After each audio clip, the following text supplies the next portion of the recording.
So, very good afternoon to all of you, all the participants. I am very happy to be the part of this PhD coursework program. At the outset, I would like to thank the organizers for giving me this wonderful opportunity to interact with the students. So, I will be giving two lectures. The first part of my lecture will be confined to UV visible spectroscopy, and the second part of my lecture will be fluorescence spectrophotometer. Okay. So, before exactly the principal instrumentation and the application part of UV visible spectrophotometer, I try to give you some fundamental information which will definitely help us to understand better what exactly this spectroscopy is all about. If you look at the basic source of energy, okay, as we are all quite familiar, sun is the principal source of energy.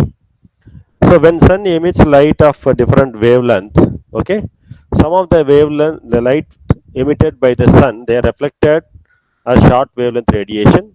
Some of them are emitted as a long wavelength radiation also, of which some of the wavelength of light can be absorbed by the Earth's surface, preferably by the plant system. So the principal source of energy is sun. The light is considered to be a electromagnetic radiation because when you take a normal white light, it consists of two components. One is electric component, another one is the magnetic component. In the case of normal light, both electric and magnetic component, they are travel perpendicular to each other. This is the point number one. The point number two is, since it is made up of both electric and magnetic component, the whatever wave light is light which is emitted by the sun is considered to be electromagnetic radiation. So light travels in the form of waves as well as particle. So light is being represented in the form of wavelength. So as you can see from this picture, it is very easy to understand what exactly the wavelength is. So the wavelength is basically a spatial distance between two different peaks or two consecutive peaks in the sinusoidal waveform. This is considered to be a sinusoidal wave. I hope you are all familiar with the sinusoidal wave. So the distance between two consecutive peaks of the sinusoidal wave is considered as a wavelength. So sun emit light of different wavelengths. That's what the point I would like to emphasize here. Okay. So when light of particular wavelength interact with matter, so what is happening actually? So the interaction of light with the matter, if you take any biological material, that biological molecule is considered as a matter as of now. Okay. Right. So when the light interact with this biological molecule, when the light is interact with this matter, it is considered to be a quantum phenomena. Sir, Yeah. can I disturb you for a second? Yeah. Actually, what is happening? Your voice is actually breaking. Breaking. Oh, Probably it is due to the headphone. Actually, headphone. probably it is due to that because when we are speaking, Okay. the Is it clear headphone may now? be. Yes, it is clear now. Okay. If you have any Okay, no problem with issue. my voice, kindly stop me. Okay. Okay, okay, yes, yes, I will tell you. Okay. No issue. So when the light of definite wavelength interact with any matter, let us take any biological molecule, the light possesses some energy. This energy is being absorbed by the particular molecule, biomolecule of interest. The valence electron is getting absorbed some light energy and it is getting moved to a higher energy level. So during this process, what happened? The light energy is being absorbed by a molecule, biomolecule. That biomolecule, the valence electron of this biomolecule tend to move to the higher energy state. Initially, it is in the ground state before absorbing light of definite energy. Once it absorbs light of definite energy, these valence electrons in particular move to a higher energy level. So let us make it very simple. When the light impact on a particular biomolecule, the biomolecule is capable of light of definite energy. So not all biomolecules are capable of absorbing light of definite wavelength. For example, if you take a Bradford reagent, okay, it will absorb light after interacting with protein. It will absorb light of only 650 nanometer wavelength of light. Okay, so each biomolecule has a peculiar property of absorbing light of definite wavelength. So this is what happening when the light interact with any biomolecule. So each biomolecule is capable of absorbing light of definite wavelength. Not all biomolecules are capable of absorbing light of all wavelengths. So it is very very specific. So the interaction between a light and biomolecule is very very specific. So when a light hits on an object, let us take the biomolecule, there are three possibilities. The first possibility is the light, incoming light in the form of wave, it can be reflected or scattered, or some amount of light can be absorbed by the biomolecule of interest. The third possibility is that whatever light that is impinges on this biomolecule, they can be transmitted.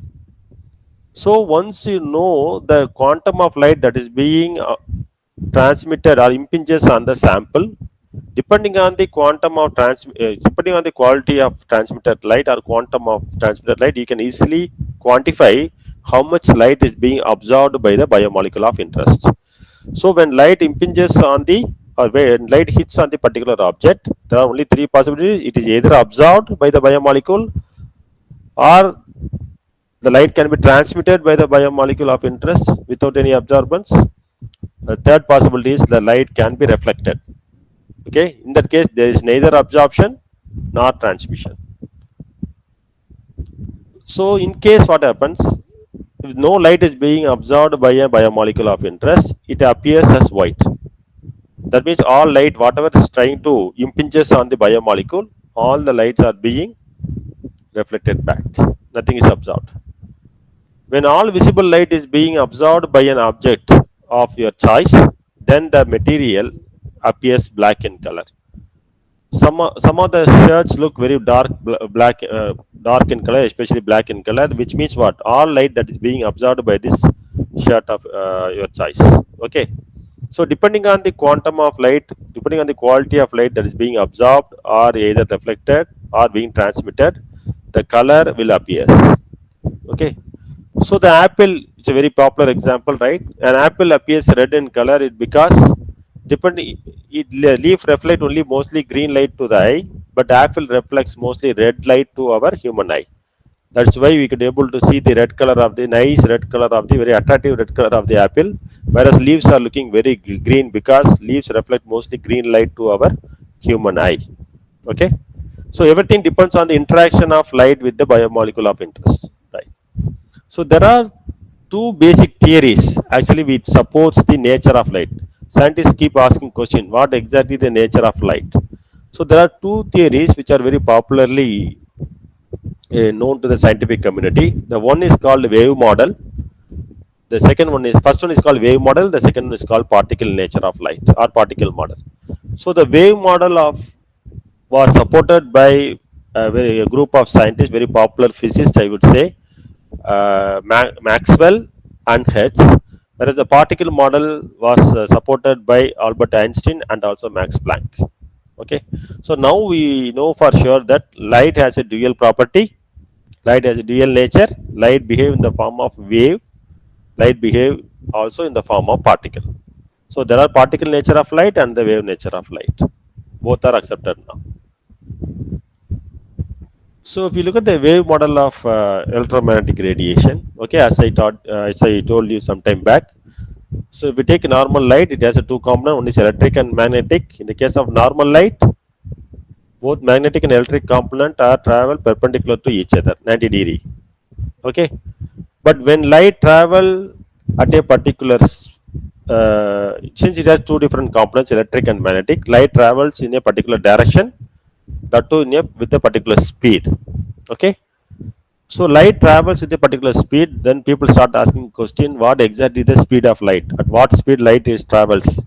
Okay, so they have calculated the value is just 2.988 into 10 to the power 8 meters per second. Now it is being round into 3 into 10 to the power 3 multiplied by 10 to the power 8 meter per second. This is the normal speed of light, that is the speed at which light travels in a medium. So there are three some relationship of light you should remember always when you go for spectroscopic analysis of any biomolecule. Whenever you're talking about light, you should remember first component the speed of light. The second component is the wavelength of light that is being used, and the third one is called frequency. The frequency of light also very very important. So as I told you, each wavelength of light, let us take 300 nanometer wavelength of light, it possesses some energy. So the wavelength of energy is depending on the frequency of the light. Okay, there is a very strong relationship between wavelength, frequency, and also speed of light. The one of the popular formula is that C equal to mu lambda. So C represents the speed of light, lambda represents of course the wavelength, mu represents of course the frequency. If the frequency is very high, that light should have very high energy. The frequency of light is very very low, that means the light possesses very low energy. In terms of wavelength, higher the wavelength, lower the energy, lower the wavelength, higher the energy. The reason is that if the wavelength is very short, the frequency will be very very high. That's why if we take UV for example, 300 nanometer for example, or 280 or 300 whatever it is, let us take 280 for example. Okay, let us not confuse. Okay, let us take 280 nanometer wavelength of light. The wavelength is very short, therefore the frequency is very high, therefore the light is highly energetic. On the other hand, if you take wavelength of light in the visible region, that is called 700 nanometer wavelength of light. Okay, 700 nanometer wavelength of light, the wavelength is very high, so frequency is very very low, therefore energetically it is also very low. So 700 nanometer wavelength of light possesses very lower energy compared to 280 nanometer wavelength of light, which is having lower wavelength, higher the frequency. I hope you understand now the relationship between speed of light, wavelength of light, frequency of light, and also energy. Commonly we used to say energy lambda, wavelength of light, is indirectly proportional to energy. So higher the wavelength nanometer, lower the energy, lower the wavelength, higher the energy. So lambda is indirectly proportional to the energy. Okay, I hope you understand this basic concept without doubt. So there are some adduce or proof given by Max Planck as well as Albert Einstein for the particle nature of light.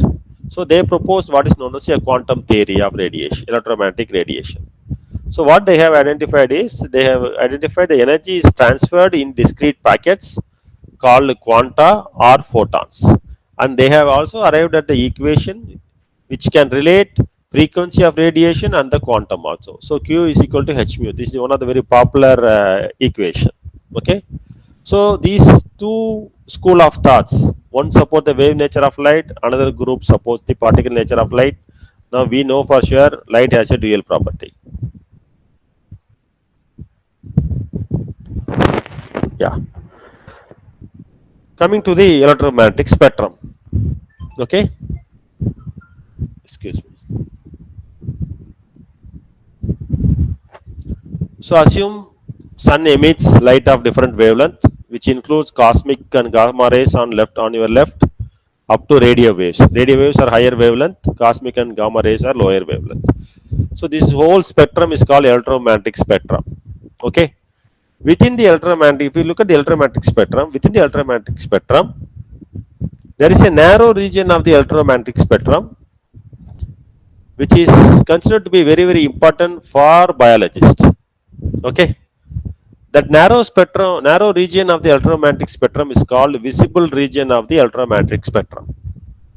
Okay, so the narrow region of the electromagnetic spectrum is called as the visible region of the electromagnetic spectrum, which merits attention by the biologist in general. Why, as a botanist or zoology, we are more concerned towards only the visible region of the electromagnetic spectrum compared to cosmic rays and gamma rays or radio waves? We neither worried about cosmic rays or nor the radio waves. So we are more concerned about only the visible region of the electromagnetic spectrum. The question is why? Everybody is asking, yeah. So why this happens? So this visible region of the electromagnetic spectrum is very very important with reference to biologists, because this visible region of the electromagnetic spectrum actually regulates plant growth and development. Okay, so this visible region of the electromagnetic spectrum regulates plant growth and development, which also influences the behavioral pattern of the some of the animal system also. That's why I use the term for biologists. This narrow region of the electromagnetic spectrum is very very important. Okay, right. What exactly the nature of the narrow region of the electromagnetic spectrum? I hope this illustration will give you a better picture on the visible region of the electromagnetic spectrum. It starts with violet on your left and ends with the red. It is called VIBGR, okay, which includes violet, indigo, blue, yellow, orange, and red. If you look at very carefully this illustration, violet region contains very very lower wavelength, okay, starting with 380 nanometer, and the red region, the far red regions ends with 700 nanometer. So generally while we are taking class, we used to say the visible region of the electromagnetic spectrum is in between 350 to 700 nanometer wavelength of light. If you look at very closely again, if you look at the violet region again, the wavelength corresponds to 400 nanometer, 380, 400. If you look at the energy in terms of represented in terms of kilojoule per Einstein, it is very very very high. That is 300 kilojoule per Einstein. On the other hand, if you look at the red wavelength of light, let me use the pointer so that yeah. So the violet, let, one second, I'll use the pointer. Yeah. So the violet has a wavelength of 380. Look at the energy; it is 300 kg kilojoule per Einstein. On the other hand, if you look at the red region of the electromagnetic spectrum, since wavelength is very large, look at the energy only 170 kilojoule per Einstein. So which confirms, so higher the wavelength of light, lower the energy; lower the wavelength of light, higher the energy. Okay, so just for our understanding, 1 Einstein is equal to 6 into 10 to the power 23 photons. Okay, right. So visible region of the electromagnetic spectrum is very very important for biologists, which spans between 300 nanometer to 700 nanometer. Okay, right. Coming to the experimentation instrumentation component of UV visible spectroscopy. Okay, right. So as I told you, each biomolecule is capable of absorbing light of definite wavelength. Why a particular biomolecule is capable of light of only specific wavelength of light? Okay. So this phenomenon is relying on the structure of the biomolecule. So it is the structure of the biomolecule which dictates what wavelength of light to be absorbed by the particular biomolecule. Okay, so there is a very strong relationship between specific wavelength of light that is being absorbed by a specific biomolecule. Okay, so this is the instrumentation part of it. Okay, it's a simplified diagram of your UV visible absorption spectroscopy experiment. So the whole concept of UV visible spectroscopy rely on the absorption phenomena. We are not going to talk about light that is going to be transmitted, and also we are going to measure only the absorbance. Okay, we generally what we call it as optical density. So there are some concerns, okay, already developed in science, whether to use the term absorbance or the optical density. So there are some conditions, some circumstances where you have to use only the term optical density, where you cannot use the word absorbance. For example, you are trying to measure the, you are trying to construct the growth curve of the bacteria, okay, at different time points. Anyway, you are going to take the absorbance at only specific, by choosing the specific nanometer wavelength of light. In that case, you should not use the term absorbance. You have to use the word only the optical density, because what you are going to measure at a given different time points is only the density of the sample. Okay, that is the, which indicates the bacterial growth. So when you are trying to construct a bacterial growth curve, okay, by using UV visible spectroscopy, you should not use the term absorbance. You must use the term only optical density. Suppose if you have purified any biomolecule of interest, if you want to measure the absorbance of the particular biomolecule, in that case you can use the word absorbance. So you have to be very very careful. Depending on the nature of your sample, you can use the word either absorbance or optical density. Okay, right. So this simplified diagram actually represents the basic hardware component of the UV visible absorbance spectroscopy. So there will be a light source which is followed by a monochromator, which is nothing but a prism. In between, you have a pair of slit. The pair of slit will help you to select specific wavelength of light. Okay, and once the light passing through the second slit, it will impinges on the sample holder. This is called cuvette sample or cuvette holder. The light which is incident on your sample is considered represented as I naught. Okay, I naught. The light that is transmitted out of the sample or out of the cuvette is considered to be represented to be I. Okay, and finally, whatever light that is transmitted out of the sample can be measured by using the component of the UV visible spectrophotometer by name detector.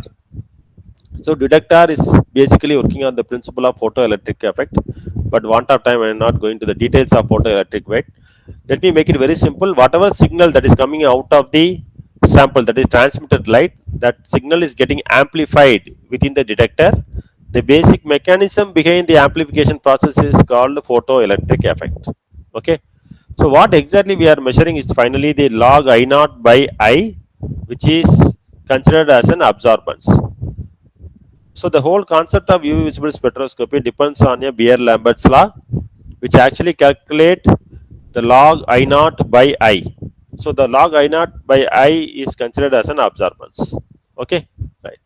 Depending on the the value of I naught by I, you can easily quantify the amount of sample present in your uh, amount of biomolecule present in your sample of interest. Suppose if I extracted protein, I can easily quantify how much protein is there in a given sample. Accordingly, I can calculate how much protein will be there per 1 gram of leaf in the case of leaf sample. In the case of any tissue sample, you can easily uh, calculate how much, if you take 1 gram of tissue sample, how much protein it contains, that can be easily quantified. Okay, everything depends on the